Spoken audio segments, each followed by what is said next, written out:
ವಿನೋದ್ ಪ್ರಭಾಕರ್ ಅವರ ಬತ್ತಳಿಕೆಯಿಂದ ಒಂದಷ್ಟು ಸಿನಿಮಾಗಳು ಈ ವರ್ಷ ಬ್ಯಾಕ್ ಟು ಬ್ಯಾಕ್ ಬರೋಕೆ ರೆಡಿ ಆಗ್ತದೆ. ಅದರಲ್ಲೂ ಕೂಡ ಬಹಳ ಮುಖ್ಯವಾಗಿ ಹೇಳ್ಬೇಕಂದ್ರೆ ಮಾದೇವ ಸಿನಿಮಾದ ಗ್ಲಿಮ್ಸ್ ಇಲ್ಲಿ ತನಕ ನೋಡಿದ್ದೀರಾ.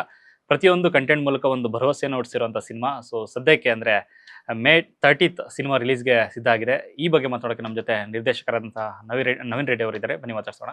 ಸರ್ ನಮಸ್ತೆ. ಹೇಗಿದ್ರಿ ಸರ್? ಪ್ರತಿ ಸಾರಿ ನೀವು ಬಂದಾಗಲೂ ಒಂದು ಹೊಸತನದ ಒಂದು ಕಥೆ ಮೂಲಕ ಸಿನಿಮಾಗಳ ಮೂಲಕ ಎಂಟ್ರಿ ಕೊಡ್ತಾ ಇರ್ತೀರಿ. ಸೊ ಮಾದೇವ ನೋಡಿದ್ರೆ ಅದೆಲ್ಲಕ್ಕೂ ತೀರಾ ಭಿನ್ನವಾದ ಒಂದು ಕತೆ. ಸೊ ಈ ತರದ ಒಂದು ಥಾಟ್ ಅದು ವಿನೋದ್ ಪ್ರಭಾಕರ್ ಅವರಿಗೆ ಮಾಡ್ಬೇಕಂತ ಐಡಿಯಾ ಸ್ಟಾರ್ಟ್ ಆಗಿದೆ ಯಾವಾಗಿಂದ ಅಂತ? ಸರ್ ಆಕ್ಚುಲಿ ಒಂದು 10 ಇಯರ್ಸ್ ಇಂದಾನೆ ಲೈನ್ ಇತ್ತು. ಈ ಲೈನ್ ಬಂದು ಆಕ್ಚುಲಿ ಒಂದು ಹ್ಯಾಂಗ್ ಮ್ಯಾನ್ ಮೇಲೆ ಬೇಸ್ ಆಗಿರುತ್ತೆ. ಇದುವರೆಗೂ ಯಾರು ಟಚ್ ಮಾಡಿಲ್ಲ ಲೈನ್. ತುಂಬಾ ಅದ್ರ ಬಗ್ಗೆ ರಿಸರ್ಚ್ ಮಾಡಿ ಮಾಡಿ ಮಾಡಿ ಸರಿ ಮಾಡೋಣ ಅಂತ ಇತ್ತು. ಆಮೇಲೆ ನನಗೆ ಪರ್ಫೆಕ್ಟ್ ಆಪ್ಟ್ ಯಾರ ಜೊತೆ ಮಾಡೋದು ಅನ್ನೋದಿತ್ತು. ಆಮೇಲೆ ವಿನೋದ್ ಸರ್ ಪರ್ಸನಾಲಿಟಿಗೆ ಆಕ್ಚುಲಿ ಎಲ್ಲರೂ ಅಲ್ಲ ಫ್ರಾಂಕ್ಲಿ ಹೇಳ್ಬೇಕು ಅಂತಂದ್ರೆ ಸುಮಾರು ಜನ ನಮ್ಮ ಇಂಡಸ್ಟ್ರಿಯಲ್ಲಿ ಬರೀ ಫೈಟ್ ಇಟ್ಕೊಂಡು ಇದು ಮಾಡ್ಬಿಟ್ಟು ಬಿಸ್ನೆಸ್ ಮಾಡ್ಕೊಂಬೋಣ ಈ ತರ ಅವ್ರನ್ನ ಮಿಸ್ಯೂಸ್ ಮಾಡ್ಕೊಳ್ಳೋಕೆ ಈ ತರ ನೋಡ್ತಾ ಇದ್ರು. ಪರ್ಫಾರ್ಮೆನ್ಸ್ ತಗೊಂಡೋಗಿ ಸ್ಕ್ರಿಪ್ಟ್ ಮಾಡಿ ಅದರಿಂದ ನಾವು ಹೆಸರು ದುಡ್ಡು ವಾಟ್ ಎವರ್ ಇಟ್ ಇಸ್ ಅದು ಯಾಕೆ ಮಾಡಬಾರ್ದು. ಸಿನಿಮಾ ಮಾಡೋದೇ ಮಾಡ್ತೀವಿ, ಒಳ್ಳೆ ಕಂಟೆಂಟ್ ಇಟ್ಕೊಂಡು ಮಾಡಿದ್ರೆ ಯಾಕೆ ರೀಚ್ ಆಗಲ್ಲ ಅನ್ನೋ ಒಂದು ಥಾಟಲ್ಲಿ ಹೋಗಿ ಅವ್ರಿಗೆ ಲೈನ್ ಹೇಳಿದೆ. ಆ್ಯಕ್ಚುಲಿ ಕೊರೋನಾ ಟೈಮಲ್ಲಿ ಲೈನ್ಗೆ ಸಿಕ್ಕಾಪಟ್ಟೆ ಇಂಪ್ರೆಸ್ ಆದರು. ಆಮೇಲೆ ಮತ್ತೆ ಅದನ್ನು ಡೆವಲಪ್ ಮಾಡಿಕೊಂಡು ಮತ್ತೆ ಸಣ್ಣ ಪುಟ್ಟ ಕರೆಕ್ಷನ್ ಮಾಡಿಕೊಂಡು ಆಮೇಲೆ ಸ್ಟಾರ್ಟ್ ಆಗಿದ್ದಿದ್ದು ಅವ್ರ ಜೊತೆ ಜರ್ನಿ. ಆಮೇಲೆ ಈ ಸಿನಿಮಾ ಬಂದು ನನಗೆ ಅವ್ರಿಗೆ ಇಬ್ಬರು ಲೈಫಲ್ಲೂ ಒಂದು ದೊಡ್ಡ ಸ್ಟೆಪ್ಪೇ ಅಂತ ಹೇಳ್ಬೋದು. ಆಕ್ಚುಲಿ ನಾವು ತುಂಬಾ ಹೇಳ್ಕೊಬಾರ್ದು, ಸಿಕ್ಕಾಪಟ್ಟೆ ತ್ಯಾಗಗಳಾಗಿರ್ಬೋದು, ಏನೇನೋ ಆಗೋಗಿದೆ ಬಿಡಿ. ತುಂಬಾ ಫೈನಲಿ ಸಿನಿಮಾ ತುಂಬಾ ಚೆನ್ನಾಗಿ ಬಂದಿದೆ, ಅದೊಂದು ಖುಷಿ. ಈ ಐಡಿಯಾ ಶುರುವಾಗಿದ್ದು ಯಾವಾಗಿಂದ ಅಂತಂದ್ರೆ ಒಂದು ಹ್ಯಾಂಗ್ ಮ್ಯಾನ್ ಅಂತಂದ್ರೆ ಅದು ಸುಮ್ಮನೆ ಅಲ್ಲ, ಅದಕ್ಕೊಂದು ಕಾರಣ ಬೇಕಾಗುತ್ತೆ. ಯಾವುದೋ ಒಂದು ಕತೆ ಸೃಷ್ಟಿಯಾಗಿರುತ್ತೆ, ಎಲ್ಲೊಂದು ನೀವು ಹತ್ರದಿಂದ ನೋಡಿದಂತ ಓದಿದಂತ ಕಥೆನೇ ಆಗಿರುತ್ತೆ. ಸೊ ರಿಯಲಿಸ್ಟಿಕ್ ಕತೆ ಆಗಿರುತ್ತಾ ಇದು ಅಂತ ಮಾದೇವ? ಸರ್ ಮ್ಯಾಕ್ಸಿಮಮ್ ಅಂದ್ರೆ ರಿಯಲ್ ಕಂಟೆಂಟ್ಗಳನ್ನ ಇಟ್ಕೊಂಡು ನಮ್ಮ ಸಿನಿಮಾಗೆ ಹೆಂಗ್ ಬೇಕೋ ಆ ಥರ ನಾವು ಬ್ಲೇನ್ ಮಾಡ್ಕೊಂಡು ಹೋಗ್ತೀವಿ. ನಂಗೆ ಒಬ್ಬ ಹ್ಯಾಂಗ್ ಮ್ಯಾನ್ದು ಒಂದು ಇಂಟರ್ವ್ಯೂ ನೋಡಿದೆ ನಾನು. ಅದು ತುಂಬಾ ವರ್ಷಗಳಿಂದ ಬಂದಿದ್ದು, ನಂಗೆ ಅದು 10 ವರ್ಷದಿಂದ ಸಿಕ್ಕಿದ್ದು ಒಂದು ಆರ್ಟಿಕಲ್. ತುಂಬಾ ಇಂಪ್ರೆಸ್ ಆಯ್ತು. ಅದ್ರ ಮೇಲೆ ಇಟ್ಕೊಂಡು ಎಳಿತಾ ಹೋದೆ. ಅಂದ್ರೆ ಅವ್ರಿಗೆ ಎಮೋಷನ್ಲೆಸ್ ಫೆಲೋ ಆ ವ್ಯಕ್ತಿ. ಅಂದ್ರೆ ಅದೆಲ್ಲ ನೋಡಿ ನೋಡಿ ನೋಡಿ ಎಮೋಷನ್ಸ್ ಇದಾಗಿರುತ್ತೆ.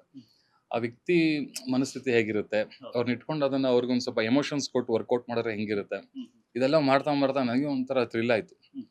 ಸಖತ್ತಾಗಿರುತ್ತೆ. ಎಲ್ಲರೂ ಮಾತಾಡ್ತಾರೆ ತಮಿಳ್ ಮತ್ತೆ ಮಲಯಾಳಂ ಮೇಲೆ ಒಳ್ಳೊಳ್ಳೆ ಕಂಟೆಂಟ್ ಸಿನಿಮಾಗಳು ಬರುತ್ತೆ ಅಂತಾರ, ಯಾಕೆ ನೋಡಲ್ಲ, ಯಾಕೆ ಮಾಡಬಾರ್ದು ಅಂತ ಅಂದ್ಬಿಟ್ಟು ನಾವು ಧೈರ್ಯ ಮಾಡ್ಬಿಟ್ರಿ.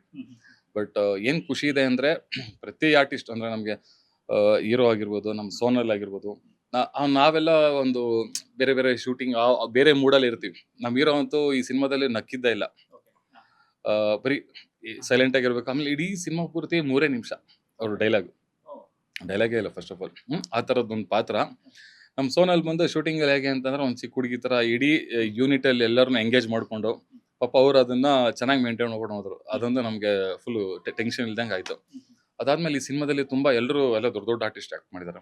ನಮ್ಮ ಶ್ರುತಿ ಮೇಡಮ್ ಆಗಿರ್ಬೋದು, ಅವರು ಅಷ್ಟೇ ಇದುವರೆಗೂ ಅವ್ರು ಮಾಡ್ದಲ್ಲೇ ಇರುವಂತ ಪಾತ್ರ ಅಂತ ಹೇಳಕ್ ಇಷ್ಟಪಡ್ತೀನಿ. ಅವ್ರಿಗೂ ಫಸ್ಟ್ ಟೈಮ್ ಕತೆ ಹೇಳಿದಾಗ ಸಖತ್ ಥ್ರಿಲ್ ಆಯ್ತು.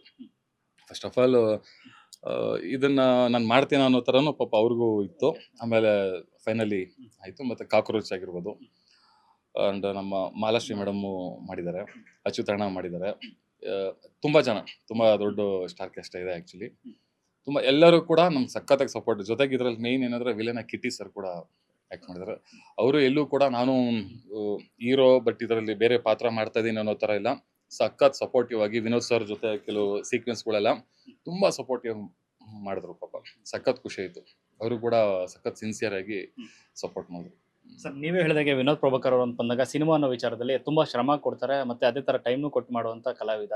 ಸೊ ಎಲ್ಲ ಒಂದ್ ಕಡೆ ಲಕ್ಕು ಅಥವಾ ನೀವು ಹೇಳಿದಾಗ ಒಂದಷ್ಟು ಜನ ಅವ್ರಿಗೆ ಇತರದೇ ಮಾಸ್ ಕಮರ್ಷಿಯಲ್ ಸಿನಿಮಾಗಳು ಫೈಟ್ ಅಂತ ಹೇಳಿ ಒಂದಷ್ಟು ಸಿನಿಮಾಗಳು ಮಾಡಿ ಅವ್ರದ್ದು ಒಂದು ಬೆಳವಣಿಗೆ ಒಂದ್ ಸ್ವಲ್ಪ ಕುಂಠಿತ ಅಂತ ಅನಿಸ್ತದೆ ಒಂದು ಮೇಲ್ನೋಟಕ್ಕೆ. ಸೊ ನೀವು ಅವ್ರನ್ನ ಇಟ್ಕೊಂಡು ಈ ತರದೊಂದು ಕತೆ ಮಾಡ್ಬೋದು ಅಂತ ಥಾಟ್ ಪ್ರೊಸೆಸ್ ಅನ್ನ ನೀವು ಫಸ್ಟ್ ಅವ್ರಿಗೆ ಹೋಗಿ ಹೇಳಿದಾಗ ಅವ್ರ ಕಡೆಯಿಂದ ಬಂದಂತ ರೆಸ್ಪಾನ್ಸ್? ಸರ್ ಆಕ್ಚುಲಿ ಅವ್ರಿಗೆ ಲೈನೇ ಇಂಪ್ರೆಸ್ ಆಗಿದ್ದು. ಈ ಲೈನ್ ಬಂದು ಔಟ್ ಆಫ್ ದ ಬಾಕ್ಸ್ ಇದೆ, ಇದನ್ನ ಟಚ್ ಮಾಡೋಣ. ಆಮೇಲೆ ಫಸ್ಟ್ ಆಫ್ ಆಲ್ ಇದನ್ನ ಮಾಡೋದಕ್ಕೆ ಯಾರು ಧೈರ್ಯ ಮಾಡಲ್ಲ. ನಾವು ಎಲ್ಲಾ ಕಡೆಯಿಂದನೂ ನಮ್ಗೆ ಒಂದು ಕಾಲ ಕೂಡ್ ಬಂತು ಚೆನ್ನಾಗಿ.